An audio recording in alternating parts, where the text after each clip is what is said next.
Welcome back to our community. Susie Thomas visiting with Jake Thomas. He's coming to us from California, where they are about to embark on a tour of festivals where Shedding will be premiering in Alabama. Tell us again the name of this festival, when it's taking place, how we can get tickets, how we can all go. Yeah, it's the Sidewalk Film Festival, which is from August 22nd, or actually August 19th to August 25th. They have a couple events the 19th and 20th, and the main features and shorts start August 22nd to 25th. Our movie is Shedding. It plays Saturday, August 24th at 4:35 p.m., and tickets are available at the sidewalkfest.com website. Oh my gosh, how much fun to be having your feature length. First of all, did you start off with this in mind because you'd always done shorts before? Did you take that random footage of cats around the house and say, I can make a feature-length film out of this? When I was starting filming it, it was going to be a short film, and then I thought I might as well go for a feature because people kept saying, career-wise, like shorts, if you're doing shorts, do your feature. Mm-hmm. And I even gone to programs in the past, like seminars about how to make micro-budget or low to no-budget films just by basically creating stories available to the resources that you had.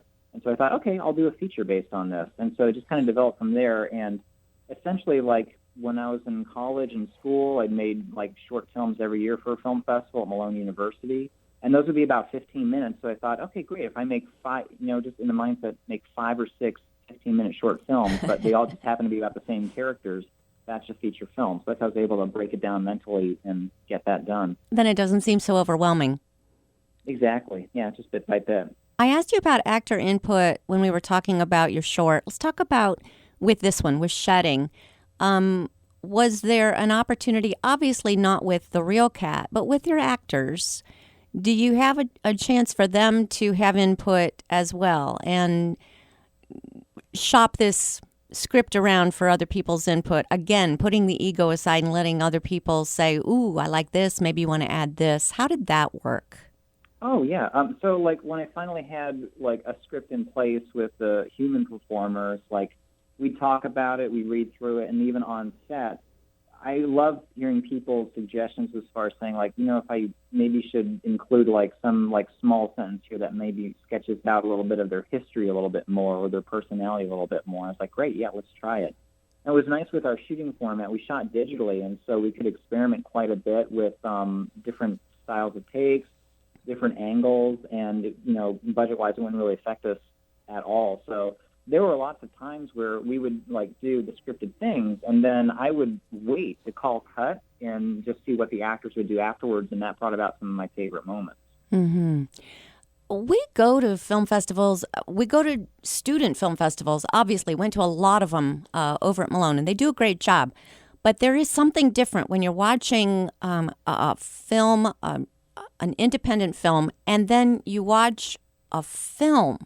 And we know there's a difference in sound, in the look, but we don't really know what it is. It's hard for us who don't do this professionally to put our finger on it, but we know the difference between a professional film and a student-made film.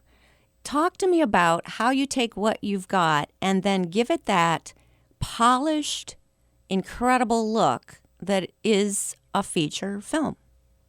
So the polish to this film, I have to give a huge credit to the post-production facilities that we worked with, which are 740 Sound. They're located in Playa del Vista in California.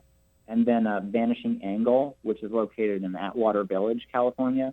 740 did the sound mix for us, and also, like, the Foley work and the sound editing.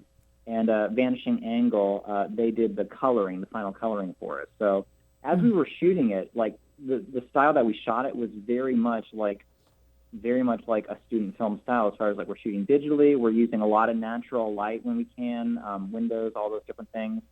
And what people don't realize quite a bit is so much of what you see in the movie is what you're actually hearing. And so Aaron, our producer, ran a successful Seed and Spark campaign, which is a crowdfunding campaign last summer to to raise funds where it would really make a difference, which was the post-production sound. Getting a great composer, getting a great sound mix, and getting the coloring job is one big thing, too, because depending on how the color looks in a movie, it might look high contrasty, which kind of looks like it was shot on a digital camera, or a bit more evened out and colorful, which kind of gives it the look that it was shot on much more expensive film, like 16 millimeter or 35 millimeter. And that's one of the big differences that you subconsciously pick up on when you're watching student and feature production. Yeah. We know something's different. We just don't know quite what it is. The music, when you're talking about a movie that so many scenes have no dialogue or very little dialogue, the music plays a big part of it. Talk to us about that.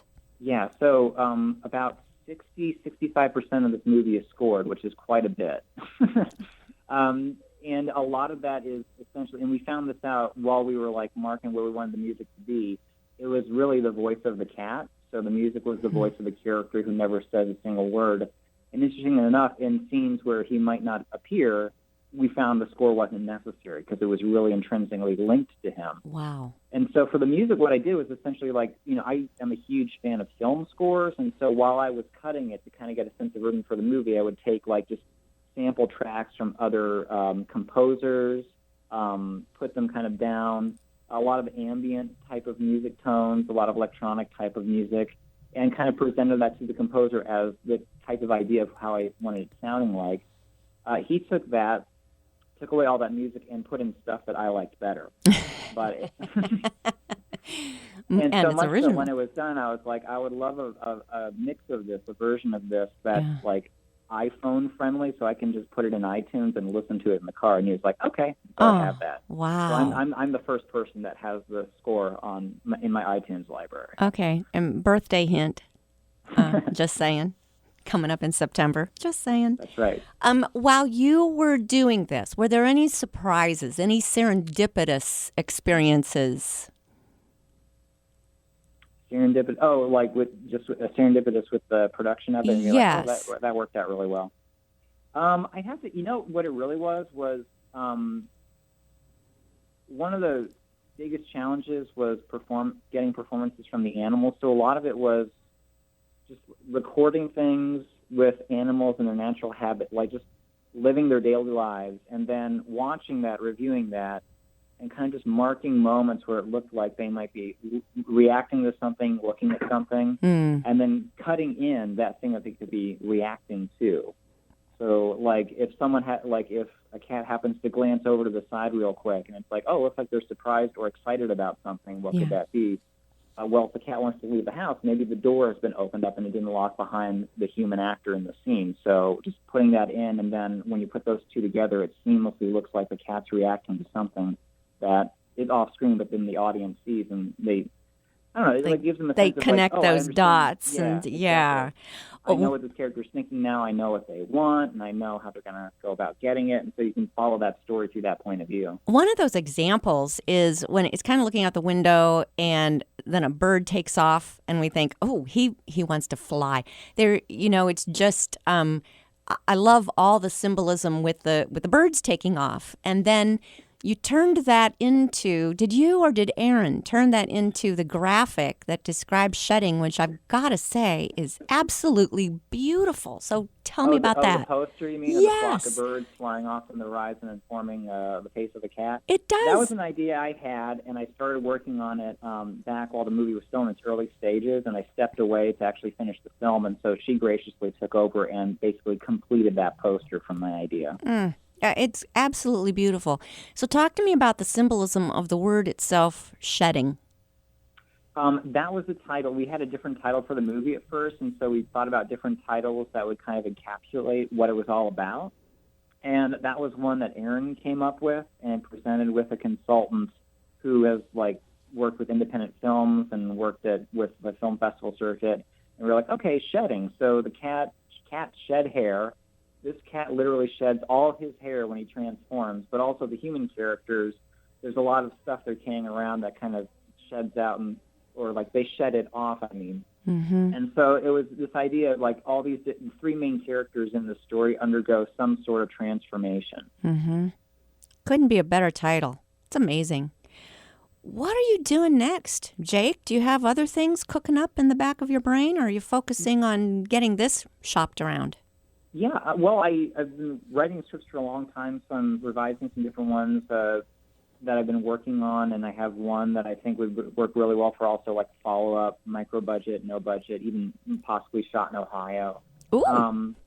A couple of different pilots that I've written as well, and there's another pilot that I'm working on right now, which is about the comic book industry in the 1960s. Oh, how interesting. What kind of research has to go into things like this? A lot of books and a lot of articles and podcasts and interviews. Just thank kind of goodness. listening and reading a lot. You've always loved reading, so that works well. That's very good. Back to shedding. Remind everybody, some people might just now be tuning in. This is going to be at the Sidewalk Film Festival. Tell us where, when, can anybody go? Yes, it's going to be premiering at the Sidewalk Film Festival in Birmingham, Alabama. Excuse me. Let me do that again. It's going to be premiering at the Sidewalk Film Festival at Birmingham, Alabama on Saturday, August 24th, so less than a month, at 4:35 p.m. And tickets can be gotten for this screening and all the screenings during that festival at the sidewalkfest.com. Will many of the films there be full-length features, or will it be a combination of feature films and shorts? Sidewalk Fest has short films and feature films. So you get both. Yeah, in fact, Aaron has a short called But First that is also going to be playing at the same festival. So we're both going for two films. Yay. So you can see both of the Thomases' work out there. That sounds awesome. And anyone can go. For someone maybe who has not attended a film fest before, tell what to look forward to. What are you looking forward to? I always enjoy, like, there's not only movies and shorts, but festivals also have panels where they have industry professionals and writers and agents come and just talk about different aspects of how to distribute movies, fund them, looking for different audiences, and basically talk about every aspect of the movie-making process. And then also in the evening, you can buy tickets for, like, these great events. Like, they have, like, Sidewalk Film Festival, they have, like parties out on the street. They have different, like, filmmaker events and things you can get tickets for. So it's kind of like it really is a festival where they have, like, all these different kinds of events, and movies are just one part of it. Movies are just one part of it. That's what impressed me so much of the Napa one, where we got to go to a food tasting event. There would be in Julia Child's old TV kitchen, creating food that had something to do with a film you'd be watching later that day, and where we got to do little tasting parties. Just amazing how people pull these things together. And Canton's is really becoming great. They're using Cleveland as their role model. And the Cleveland International Film Festival, for anyone who's not been there, is one of the best in the country. Yes? It really is. I've gone to that one twice. I love it. It is amazing. Well, all right. I knew our time was going to just fly right by, but give us again how we can follow you, Facebook and all that, so for all the biggest updates on shedding. Yeah, we'll be putting updates on screenings and other premieres. On Facebook, it's at Shedding Feature Film. And on Instagram, it is at shedding_film. Awesome. All right, Jake Thomas, I actually never end interviews this way, but love you and thank you for joining us on our community. Love you too. Also, if you want to follow other updates, you can Google us and find our Seed and Spark campaign page. We're still updating it, and you can follow us there. Perfect. Thanks so much. Talk to you soon. Thank you.